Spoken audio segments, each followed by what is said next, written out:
So, here we are. Oh, wow. I hope we're not the only ones that survived that medley. I don't know. I thought it went pretty well. For the most part. Oh, that sounded awesome. I enjoyed it. Yeah, so... We're just waiting on you, Slim Pickens. Hey, you know what? Guess what? I said I was going to go watch it, and I watched it, and... And I'm eating your leftover sweet tarts. You bastard. That was our leftover movie candy. Should have hit him. Yeah, true. I'm not going to sleep for days, man. That's what we didn't hide. Oh, crap. All right, so shall we... We've already discussed the first 6 movies, so why don't we just do a quick little review of Furious 7. Wow, Furious 7. Now, you said a couple of things to me. Off air. Off air. record. Do you want to go ahead and reiterate what you said? I felt like number 5 was my favorite. Yeah. Like every movie built up, even if though the chronological was out of order. Yeah. I felt like they built up to an extent. Yeah.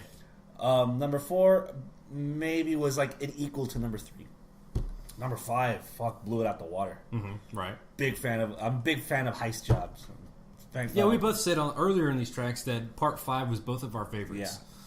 Yeah. Part 6, it felt like the top of the bell curve was 5. Mm-hmm. And 6 was starting to slope a little bit downward. It's like they didn't know how to carry the momentum properly over without going over the top.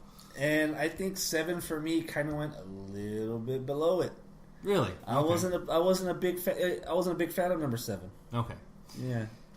Well, let's talk about Part 7 for a second because it was there was a few changes. It did have the same writer, Chris Morgan. He's been writing the last I think 3 or 4 movies. Mm-hmm. But it was 4, 5, and 6 that had Justin Lin as the director. This one had my boy James Wan directing it. For those of you who don't know James Wan, he's done very successful horror movies the last few years.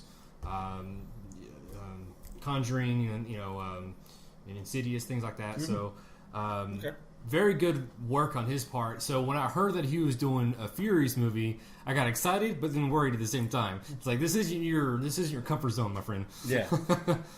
But I think that for what it was, I enjoyed it for what it was. But what were your thoughts as far as the directing aspect of it?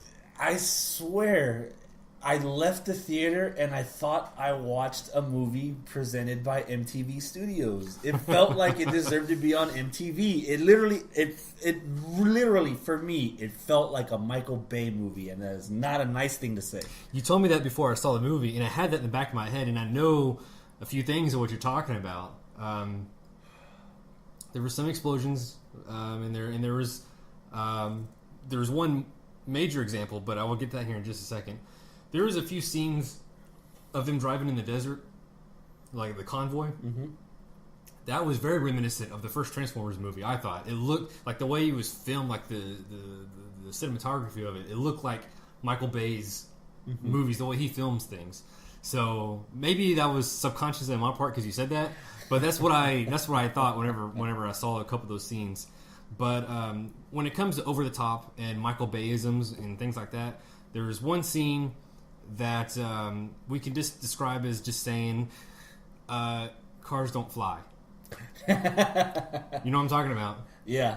Through the 2 buildings? Yes. Yeah. Technically 3, but yeah. Let's talk about that scene. I'll give him credit for at least thinking out of the box because that's something the 8-year-old me would have done with a bunch of cardboard boxes. I would have never thought 35-year-old me would have been 33-and-a-half-year-old me would have been seeing that at a theater. Yeah. Balls to try it. I think certain aspects looked fucking awesome, but then when you realize that if I were to try to do that in that car, in that building, next to the other building, next to the other building, there'd have to be like 8 cans of Nos and like a couple of guiding angels making sure I don't die. Yeah, and not being the tallest building in the world. Yeah. But it was, you have to really, especially in that scene, and throughout the movie really, you have to suspend disbelief for strongly. More outlandish. The threesome with the buildings or the 18-mile runway? It's from 6. That's a tricky question. You know what? Fuck it, the airway. the airstrip. That's what.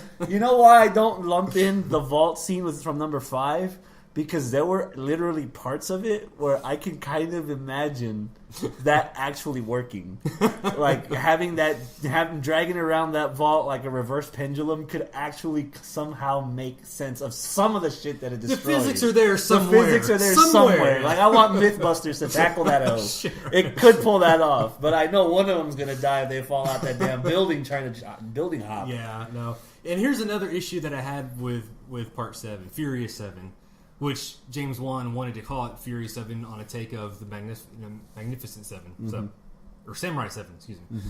So, throughout the movie, I counted at least 3 times Dom died in the movie. Right? Like, how many times, like, I'm talking, like, going off cliffs? Twice, I think, off the cliffs. At the very end, with the helicopter and everything, you know what I'm talking about. Yeah. I'm trying to say too much, but and then the cars don't fly scene, you know. So there was, and then plus let's talk about a big aspect of the movie. It was all over the trailers. Parachuting cars. I loved that. Did you? It was when the dude goes, I want the demon baby of that and that. Make it happen.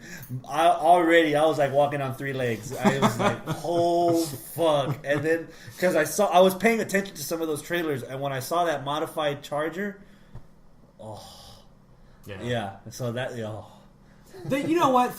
And again, another example of Tyrese pulling off his character and his idiocies the way only he can, and made it freaking entertaining. I think he might have saved some of that. Some of it. To a point, yeah. The fact that he wasn't gonna jump, like he was like, no bullshit, and he wasn't gonna. Yeah. I'll wait for y'all at the bottom. I think for me the biggest issue of them all was that its biggest drawing power was also its biggest detriment. Paul Walker. Yeah, we got to talk about that. Rest in peace for the guy. Condolences to his family. I heard they rewrote it, and then I heard that they got his brothers to fill in certain spots that needed to be filled in, and I was like, "Wow, this is his last movie. I can't believe I'm watching this." Mm-hmm. And as I'm watching it, I'm waiting for the bastard to die. Like in the movie. In the movie. You thought they were going to kill him off. In the movie. Or... Where in the movie are they? Where is the rewrite? Okay. Yeah. You know, where are they fitting in? I can tell you where the rewrite was. You know, because the premise sounded good. Okay, Owen Shaw's brother. He's going to hunt them down one by one. You know what it would have made him really credible? If he picked off one of the big ones, which was Brian O'Connor. It doesn't happen. Small nitpick on that plot point. His brother from the last movie, we thought he was dead, right? In this movie, he's just in a coma, right? He was in the hospital bed, and that's where he, like the first scene, he's in the hospital. It's like, so you're doing all this, and he's not even dead? You know? I thought for me that took away a little bit of his motivation. I think that's the other problem that I had with the movie, which is why I don't like it so much. It had, I think I told you this too, it felt like it had aspects of Spider-Man 3. There was too much going on. So you're telling me Toretto's looking for Shaw's brother, but in order to get Shaw's brother, you need to help this third-party operation find a certain piece of equipment that's tied to this certain chick that'll help you find him better. That's being held by terrorists. That's being held by terrorists. Which, oddly enough, every time you're trying to get this piece of equipment or this human being, the person you're looking for finds you. And instead of you taking the time to eviscerate the person you're trying to eviscerate in the first fucking place, you have to get your eyes focused on this other job that apparently has more credence than the one you're trying to get rid of in the fucking first place. Yeah, it's definitely a clusterfuck on some of those the plot points there. There was a couple of times we just mentioned the parachuting scene when they go down and they're about to meet up with the caravan. Shaw, pulls in right in there, and that kind of swerves him off and everything. So yeah, it was kind of convenient that everybody was kind of meeting up at the same time with everything. But one thing, one last thing I wanted to mention about the Paul Walker situation. Yeah, they finished up the movie with his scenes that he's already filmed. His brothers filled in, and from what I understand, they actually kind of CGI'd his face on top of that, which that's not new. They've done that in some other movies. Benjamin too. Button. Yeah, and also little tidbit here, Iron Man 3. There was a scene where Robert Downey wasn't in that actual scene. They had to actually CGI his face. Oh, okay. So yeah, stuff like that. They've been doing that technology, but it's so good you don't even notice it. Mm-hmm. But anyway, I understand what they did with the end of the movie. And I'm trying not to be like a jerk about it or anything, but the movie ended 5 minutes before the movie ended. Like they solved all the problems, they beat the bad guys, and they're on the beach or whatever, and then we get, I think, what'd you call it, the wake for Paul Walker. It's a nice tribute. I'm not going to take anything away from it. I just wish it didn't affect the overall end of the feel of the movie. And that's the reason why it was the biggest flaw for me. With total respect with everything. Yeah. The main reason that everybody has fallen for the franchise is because their emphasis on family. Right. The characters being together, overcoming the odds. In the pro wrestling term, for anybody that doesn't know, kayfabe, breaking story, or breaking the fourth wall in the comic book world. How apropos would it have been if they would have killed Brian O'Connor in the movie and then build up Fast Furious 8 with his legitimate brother filling in as, hey, this is his brother in the storyline and he's looking to get retribution on behalf of him, and have the trilogy, and have, apparently they wrote up to number 10. They've written, the writer of the story's written up to like the 10th movie, and it would have been cool to actually have some kind of O'Connor resemblance with legitimate Walker family blood continue on in the movie. That would have made, sentimentally, the next two movies would have like made even more money. Yeah. Having the fact that you're still carrying on his legacy by having these movies continue with his own family actually in it, and actually making plausible sense in the storyline to have the story continue with him in it. Yeah, that would have been a great way for it to continue. Instead of now, like I don't know if you've noticed, they released a DVD and Blu-ray collection. Yeah, we mentioned it earlier on the tire, and they have the Gap for 7. It wouldn't shock me if this was the last one. Like they've teased that they're supposed to do number 8 in New York, and apparently Kurt Russell's part's supposed to be bigger in it. Oh, really? Okay. But if this is the end, man, they could have done a lot more to keep it going. Yeah, and you know what? The studios are looking at the same aspects I'm sure you just mentioned. If this movie is making enough money, it's a business. Yeah, they're going to find a way to make another movie, and they just got to find a right way to tie in everything. It just feels like this ending was just like a send-off for the... It felt like a Blu-ray exclusive that we should have just waited for on the Blu-ray to get. Maybe, yeah. Now I'm expecting some kind of Paul Walker in the next movie because he's still alive in the story. He's still alive, but it was all symbolism. Like they showed him like driving, and then he drove off that way, and Vin Diesel's voiceover and everything. And it's like watching it in the movie is like, okay, Paul Walker, O'Connor's playing with his wife and daughter, and then Vin Diesel leaves alone without his chick. And then, okay, so Connor left alone without his wife and kids. Yeah. And now he's just driving. Like, what? Yeah. How are you going to explain that in number 8? Yeah, like, where do you go? You could say that was just a one-off scene for the movie, but then, yeah, like you said, where do you go from there? Like, they have to do some kind of explanation in the next movie if they make another movie. Yeah. So, all that aside, would you want to see the franchise continue? Fuck yeah. Okay. Dude, have you seen some of the cars that are out there right now? The LaFerrari, the Porsche 918, GT Carrera. Oh, the McLaren, the new McLarens. Oh, man. Like there's ever a bad McLaren, but... Yeah. I think the one bright spot, I think I mentioned it earlier. We're getting too technical with cars now. Yeah. The hybrid Audi engine in that Fast and Furious 6, in that custom go-kart looking thing, that hybrid. Oh, okay. Man, there's some possibilities car-wise, old and new. Or just make up new stuff. Or make customized stuff. Yeah. They can make this go. But at some point, you've dragged along this far, there has to be more substance than just cars. and to a certain extent, the family aspect did keep itself together this long.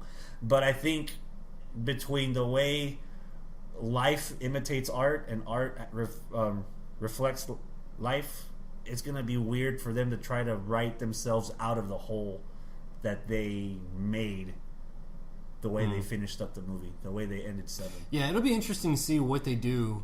I mean, clearly they did write it in a way to where you could say Brian and Mia and their family is off doing their own thing. They finally retired or whatever they got out of it, and we'll just continue with Dom, Roman, and this crew over here. That's the only way for me that I can see that. Like, take Mia out of it altogether. She's no longer a part of it. She's got to be totally separate.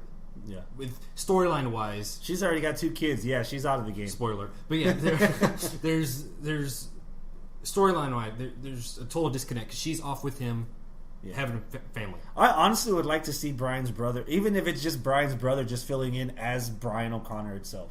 For the whole movie? Like Paul Walker, just continue, okay, so what if... Imagine if Iron Man 7 isn't Robert Downey Jr., it's just another guy. Right. But it's gonna happen. But the irony is, the guy that's replacing Brian O'Connor in the movie is actually Paul Walker's brother. I'd buy it. It'd be a few minutes jarring to get used to it. Yeah. Just like Turtles, they switched up Leo's voice. After a while, that was so bad. It's I can deal with it now, but it was bad. Yeah, but so I wouldn't mind seeing the okay. So in part, Fast 8 comes out, and it's still Dom and Brian still doing their thing, and it's someone else playing Brian. You're okay with that? If it's one of the brothers, yeah. If it's one of the brothers, okay. Yeah. That's interesting. See, because I just wonder, what the overall consensus is with that. It's weird the dynamic of family. I'd like them to keep that intact, off script, on or off script, even if you can. How many occurrences in movies do you see somebody's role get replaced by a relative? Yeah. Yeah. So. Okay. Well, with that being said, I think we're done with it. Yeah, I think we're done with 7.